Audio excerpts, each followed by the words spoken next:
چیزیں مجھ پر وارد ہوتی ہیں، کوئی مصیبت آ گئی، کوئی تکلیف آ گئی، کوئی بیماری آ گئی، کوئی نقصان ہو گیا، کچھ ہو گیا۔ اب نوٹ کرنا چاہیے کہ اس کے کچھ اسباب ہوں گے، مادی اسباب ہیں یا کچھ اور لوگ ہیں، کسی نے میرے گھر کو فرض کیجئے کہ کوئی نقصان پہنچانا چاہا ہے، اس نے کام کیا ہے، کسی نے مجھے اٹھا کے پتھر دے مارا ہے، تو یہ سارے فیکٹرز ہیں، لیکن یہ شے بالفعل مجھ پر نہیں وارد ہو سکتی اگر اللہ کا اذن نہ ہو۔ انسان کا شاکلہ، اس میں کیا تھا، گیون کیا تھا، جینز کیا تھے، ماحول کے کیا اثرات ہوئے، اس سے شاکلہ کیا بنا، اب اس میں اس نے کیا کمائی کی۔ جیسے غزوہ تبوک کا وہ واقعہ ہے کہ بیچارے ایک غریب مزدور انصاری صحابی نے وہ کچھ تھوڑی سی کھجوریں پیش کی لا کر چندے میں، ساری رات محنت کی کسی یہودی کے باغ میں، وہاں محنت کر کے آبیاری کی، باغ کی، اور جو صبح کو کھجوریں ملی کچھ، اس میں سے آدھی گھر والوں کو دے دی، یہ دن بھر کا راشن ہے، آدھی لا کر حضور کی خدمت میں پیش کر دی۔ اب وہاں جو ایک بہت بڑا لگا ہوا تھا ایک انبار، ہر طرح کا ساز و سامان آ رہا ہے، حضور نے کہا، حالانکہ منافقین نے استہزاء کیا، جی ان کھجوروں کے بغیر تو یہ مہم سر ہو ہی نہیں سکتی تھی، کیا کہنے ان کا جو ہے وہ زہر خند جس کو ہم کہتے ہیں، اور ان کا استہزاء کا انداز تھا، لیکن حضور نے فرمایا ان کھجوروں کو اس پورے ڈھیر کے اوپر پھیلا دو، اللہ کی میزان میں یہ کھجوریں اس پورے ڈھیر پر بھاری، تو لا یکلف اللہ نفسا الا وسعہا۔ آخری بات جو اس ایک شیٹ میں آئی ہے، ایمان بالقدر، جو ایمان کا جزو لازم ہے، یہ ہم پچھلی مرتبہ پڑھ چکے ہیں، آج میں صرف اس کا ٹائٹل آپ کو دکھا دوں گا۔ اللہ تعالیٰ کی دو عظیم صفات، وہ عظیم صفات کیا ہیں کہ وہ علی کل شیء قدیر ہے، اور اس میں آج میں ایک اضافہ کر کے لایا ہوں، هو القاہر فوق عبادہ، وہ اپنے بندوں کے اوپر پوری طرح مسلط ہے۔ قاہر کا ترجمہ کیا کریں گے؟ قہر چھایا، یہ نہ سمجھو کہ بگٹڑ چھوڑ دیا ہے تمہیں، معاذ اللہ، آزادی ضرور دی ہے، لیکن you are with in his control. اللہ تعالیٰ کی دو عظیم صفات، علی کل شیء قدیر اور بکل شیء علیم کے لوازم و متضمنات کی تصدیق و توثیق ہونے کے اعتبار سے ایمان باللہ کا لب لباب ہے۔ اب اس پر دوسری شیٹ لے آؤ بھائی، اس کا جو ٹائٹل ہے صرف دیکھ لیجئے، یہ جو ہم پڑھ چکے ہیں، حدیثیں جو اس میں ہیں یہ ہم پڑھ چکے ہیں۔ ایمان بالقدر، ایمان کا جزو لا ينفک، اور اس میں حدیث جبرائیل میں نے یہاں کوٹ کی ہوئی ہے جو ام السنہ ہے، وَأَن تُؤْمِنَ بِالْقَدْرِ خَيْرِهِ وَشَرِّهِ، اور یہاں نوٹ کیجئے، یہاں تومنہ کا لفظ حدیث میں اس ڈیفینیشن میں دوسری مرتبہ اسی کے ساتھ آیا ہے، ان تؤمن باللہ وملائکتہ وکتبہ ورسلہ وتؤمن بالقدر خیرہ وشرہ۔ تومنہ کی تکرار اس کی اہمیت کو ظاہر کر رہا ہے، اس کے خیر پر بھی اس کے شر پر بھی۔ تو پہلی بات تو یہ نوٹ کیجئے، یہ ایمان کا جزو لازم ہے، خیرہ وشرہ من اللہ تعالی، یہ جو بھی پھر وہ ایمان مفصل ہم نے یاد کیا تھا بچپن میں، خوش نصیب ہیں وہ جنہیں بچپن میں یاد کرایا گیا، اور بہرحال ہینڈی کیپڈ ہے، میں بد نصیب تو نہیں کہتا، ہینڈی کیپڈ ہے وہ لوگ جنہیں بچپن میں یہ چیزیں یاد نہیں کرائی گئی، بہرحال جب بھی اس کی تلافی کرے۔ آمنت باللہ وملائکتہ وکتبہ ورسلہ والیوم الآخر والقدر خیرہ وشرہ من اللہ تعالی والبعث بعد الموت۔ لیکن اس پر بحث و تمہیز کی اجازت نہیں ہے، مسئلہ اتنا الجھا ہوا ہے، اتنا ہی الجھا ہوا ہے جتنا کہ وجود کا مسئلہ ہے، وحدت الوجود اور وحدت الشہود، اور یہ مسئلہ لا ینحل، اس لیے کہ ایک وجود مطلق ہے، ایک وجود لامحدود ہے، ایک وجود محدود ہے، ایک حادث ہے، ایک ازلی ہے، ابدی ہے، دائم ہے، قائم ہے، ایک حادث ہے اور فانی ہے۔ کیا ریلیشن شپ ہے بٹوین دی ٹو؟ اسی طرح کا معاملہ، لیکن اس خیر ہی، اس پر بحث کرنے کی اجازت نہیں ہے، وہ حدیثیں ہم پڑھ چکے ہیں، یہ میں نے شیٹس تیار کروا لی ہیں، یعنی جو مشکات المصابیح کتاب ہے اس میں جو 46 احادیث ہیں اس باب میں، ان میں نے ایک کا اضافہ کیا ہے کہ جو باب العلم میں سے میں نے لی ہے، پھر ان کو میں نے مختلف تقسیم کر دیا ہے عنوانات کے اعتبار سے، ورنہ واقعہ یہ ہے کہ جب خود میں نے پڑھنا شروع کیا، میں پچھلی مرتبہ بھی اعتراف کر چکا ہوں کہ ایک دفعہ تو میں گم ہو کر رہ گیا تھا، لیکن جب میں نے مختلف موضوعات کی احادیث کو علیحدہ علیحدہ کر کے دیکھا تو بات کھلتی چلی گئی۔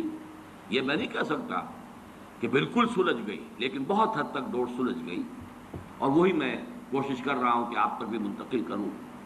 تو ایمان بالقدر ایمان کا جزو لا ينفك ہے، وَأَن تُؤْمِنَ بِالْقَدْرِ خَيْرِهِ وَشَرِّهِ، یہ حدیث جبرائیل کے الفاظ ہیں، رواہ مسلم عن عمر بن الخطاب رضی اللہ عنہ۔ لیکن اس پر بحث و تمیز کی اجازت نہیں۔ عزمت علیکم عزمت علیکم، حضور نے 2 مرتبہ فرمایا، یہ حدیثیں ہم پڑھ چکے ہیں، میں تم پر لازم کرتا ہوں کہ اس معاملے کے اندر بحث و تمیز مت کرو، مانو، مراقبہ کرو گے تو سمجھ میں بھی آ جائے گی، ایک دوسرے سے سمجھنے کے لیے سوال کرو گے تب بھی مفید ہوگا، بحث و تمیز جر ہو اور رد و قدح کرو گے تو پھر یہ بات جو ہے تمہارے ہاتھ سے نکل جائے گی۔ اچھا، یہاں خیر ہی و شر ہی من اللہ تعالیٰ کا مطلب کیا ہے؟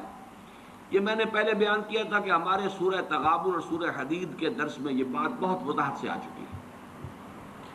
دیکھیے، اس وقت ویژولائز کیجئے، بلکہ مجھے خیال ہوا میں اسی کے ساتھ وہ ایک ڈائیگرام بھی بنا کے لے آتا۔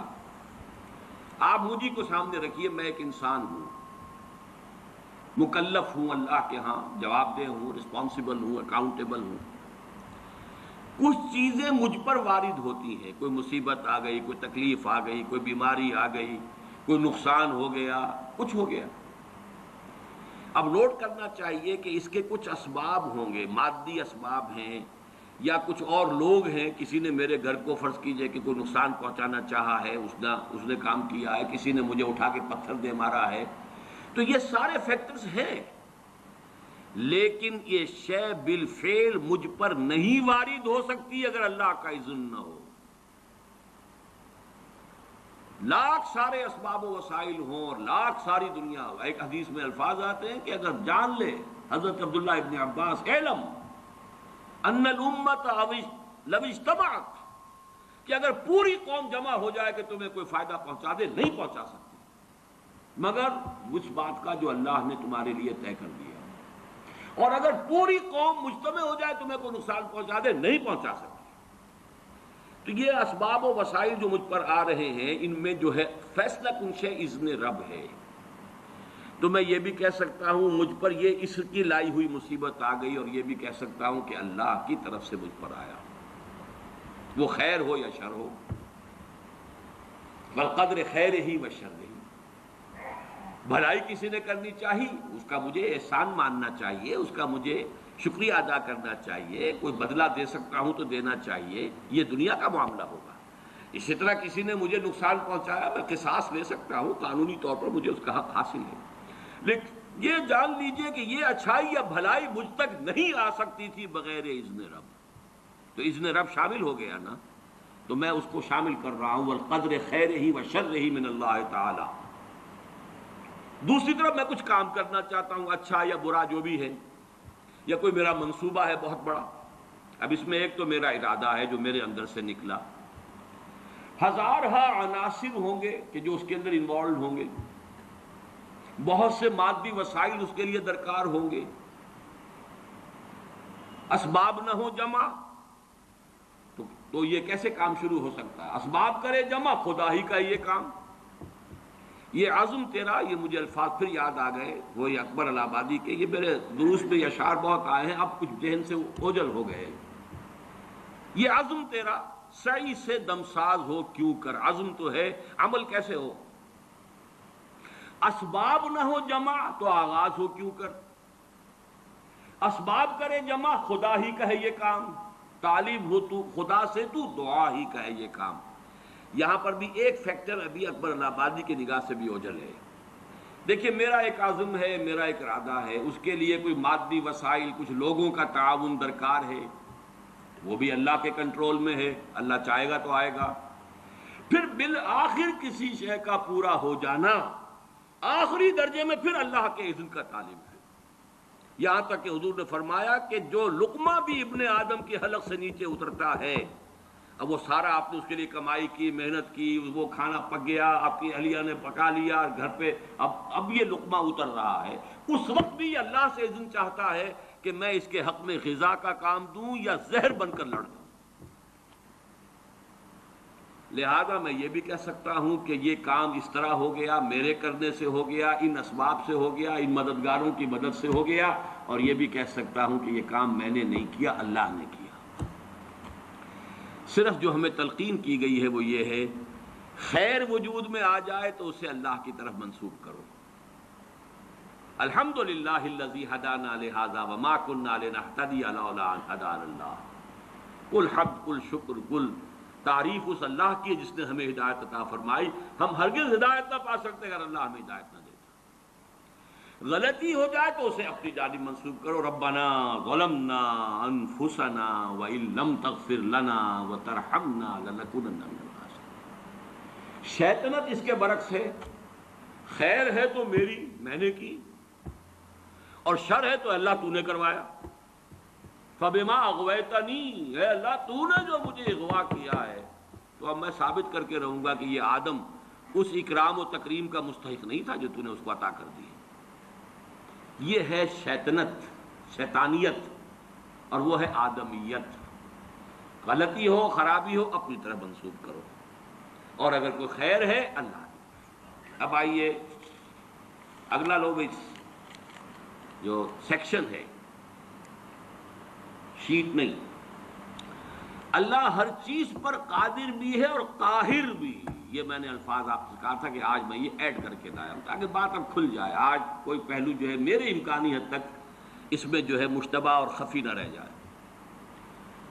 ہوا علی کل شیء قدیر، یہ تو بے شمار آیات مرتبہ آیا ہے۔ وَهُوَ الْقَاهِرُ فَوْقَ عِبَادِهِ، یہ بھی 2 مرتبہ ہے۔ لہذا انسان کو جو قدرت بھی حاصل ہے وہ محدود بھی ہے اور مستعار بھی ہے، یہ دونوں الفاظ نوٹ کیجئے۔ اب یہ جو شرک کی بحث ہوتی ہے ہمارے ہاں اور اقسام و شرک، اللہ کا وجود ذاتی ہے، لامحدود ہے، قدیم ہے۔ ما سوا کا وجود عطائی ہے، اللہ نے عطا کیا ہے، حادث ہے، محدود ہے۔ اسی طرح جو قدرت ہمارے پاس ہے وہ ہماری اپنی نہیں ہے، عطائی ہے اللہ کی، اور لامحدود نہیں، محدود ہے، مستعار ہے، محدود ہے، اور حادث ہے۔